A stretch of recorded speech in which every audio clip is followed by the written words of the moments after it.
She was just trying to follow direction and get out of the way, and an officer decided in cold blood to open fire and murder her in broad daylight. America, Minnesota just found its sacrificial lamb. While Tim Walz mobilizes the National Guard and Ilhan Omar's fraud empire crumbles under investigation, suddenly everybody's laser focused on one ICE shooting. Convenient timing, wouldn't you say? Late last night, Minnesota State Governor Tim Walz said he officially authorized the National Guard to be staged and ready. Here's what they don't want you to see. While protesters scream about ICE, Senator Joni Ernst just exposed a $1 million fraud scheme tied directly to Ilhan Omar. But let me guess, you haven't heard that on CNN, have you? And $1 million earmark from Representative Ilhan Omar of Minnesota that was supposedly going to a substance abuse clinic. This is what we saw with the fraud involving the daycare centers.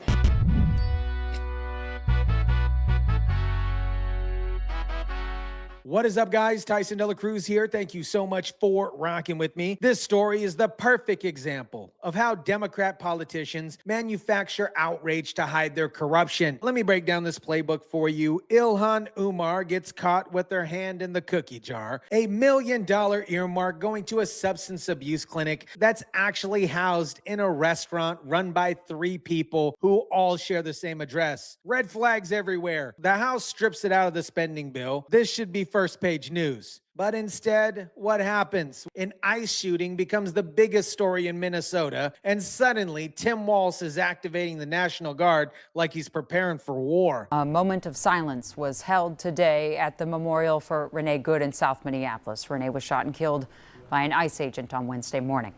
Today was also declared a day of unity. A day of unity. Are you kidding me? Where was this day of unity when Minnesotans discovered that their tax dollars were funding fake clinics? Where was Tim Walz's concerns when daycare fraud was bleeding the state dry? So this is what we saw with the fraud involving the daycare centers. Now we see other earmarks coming directly from members of Congress where it seems fraud is being perpetrated as well. The House has now stripped that earmark out of that spending bill.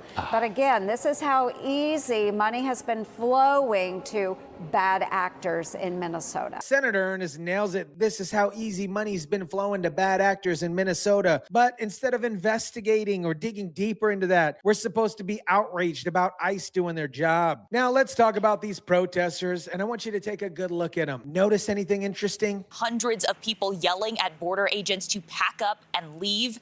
We did see some clashes, arrests, pepper spray, some tear gas, and protesters tell me they're not leaving until ICE does. These are same people at every freaking protest. Same signs, same chants, same energy. And I guarantee you, most of them don't even have jobs. How do I know? Because they're available to protest at 2 p.m. on a Wednesday. Shame! Shame! Do you have a job? Do you have a job? Shame! Shame! I'm getting paid right now! There it is. Shout out to Laura Ingram. I'm getting paid. These aren't organic grassroots movements. These are paid protesters. We've seen this time and time again. And who's funding them? Follow the money, America. But here's what really gets me fired up. Look at these white liberals out here screaming, protect the Mexicans. We got to protect the Mexicans. We got to protect the Somalians. The Democrat plantation has got your mind all jacked up where you're literally protesting to protect people who've been stealing from your community.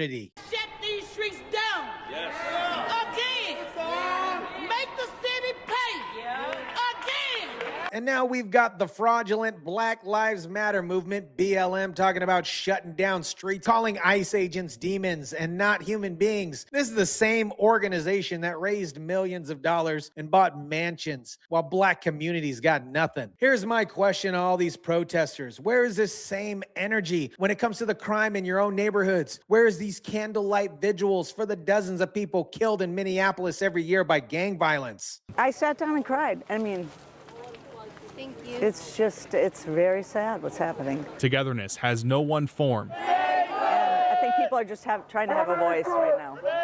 As people feel their own emotions. I don't even put the 2 words united and states together anymore, because when one person is oppressed, we're all oppressed. You sat down and you cried. Where were the tears for the victims of the Somalia daycare fraud that stole hundreds of millions of dollars from Minnesota taxpayers? Where was your outrage when hardworking families couldn't afford childcare because fraudsters were gaming the system? I don't see this type of energy for the homeless crisis in Minneapolis. I don't see protests demanding accountability for skyrocketing crime rates. You best believe if a gay, white, liberal woman gets shot, oh boy, the priorities here are out of whack. I'm a moderate person, and I care about other people.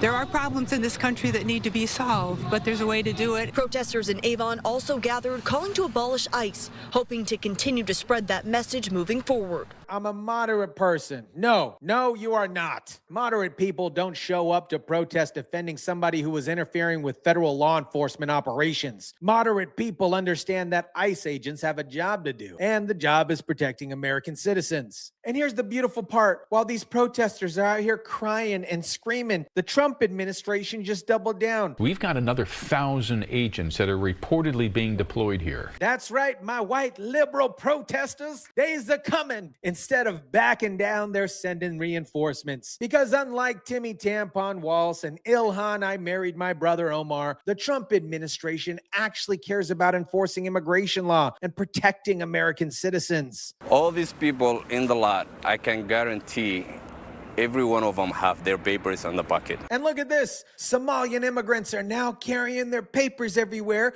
because they're worried about being stopped. Good for you. If you're here legally, you have nothing to worry about. If you're not, you should be worried. This driver says he's been stopped 4 times and just shows his documentation and moves on. Sounds pretty simple to me. That's how it's supposed to work. But the protesters want you to believe this is some kind of Nazi Germany situation. Give me a break. Now let's get back to what they're really trying to hide. Ilhan Omar's fraud empire. Senator Joni Ernst chairs the Senate DOGE committee, and she just uncovered something massive. An $1 million earmark from Representative Ilhan Omar of Minnesota, which was an earmark that was supposedly going to a substance abuse clinic, which actually happened to be housed in a restaurant and run by 3 individuals that share the same residential address. According to their IRS paperwork, this screams fraud, and this is just what they found so far. Remember the daycare fraud scandal? Hundreds of millions of dollars stolen from Minnesota taxpayers through fake Somalian daycare centers. And now we're seeing the same pattern with these earmarks. Tons of red flags. So this is what we saw with the fraud involving the daycare centers. Now we see other earmarks coming directly from members of Congress. The House stripped the earmark out, but here's the question. How many more are there? How many more are there? How many other fraudulent organizations are receiving taxpayer money through Ilhan Omar's office? And why isn't this the biggest story in Minnesota right now? Oh yeah, that's right. Because a gay, white, liberal woman got shot by an ICE agent. Because Timmy Tampon Walz and the Democrat machine need a distraction. They need you to focus on the ICE shooting instead of the systematic corruption that's been bleeding Minnesota dry for years. America, this is the Democrat playbook. Create a crisis, manufacture outrage, deploy professional protesters, and hope nobody notices the real corruption happening behind the scenes. Renee Good's death is a FO moment, but using it as a political weapon to attack ICE while hiding million-dollar fraud schemes, that's particularly disgusting. Tim Walz activated the National Guard to protect protesters who are interfering with federal law enforcement. That is absolute garbage. And these soft, jobless protesters screaming about protecting illegal immigrants while their communities crumble, they are useful idiots for a corrupt political machine that's been stealing from you and from Minnesota taxpayers for decades. The Trump administration is sending 1,000 more agents to Minnesota, not to back down, not to apologize, but to finish the job. President Trump actually believes American citizens should come first. And watch what happens next. As the federal presence increases and more fraud gets exposed, the protests will get louder and the rhetoric will get more extreme. That's how you know we're over our target. Let me know what you think about this. Drop it down in the comments section down below. Smash the like button if you kindly would. Share, subscribe, and as always, guys, I'll catch you on the next one.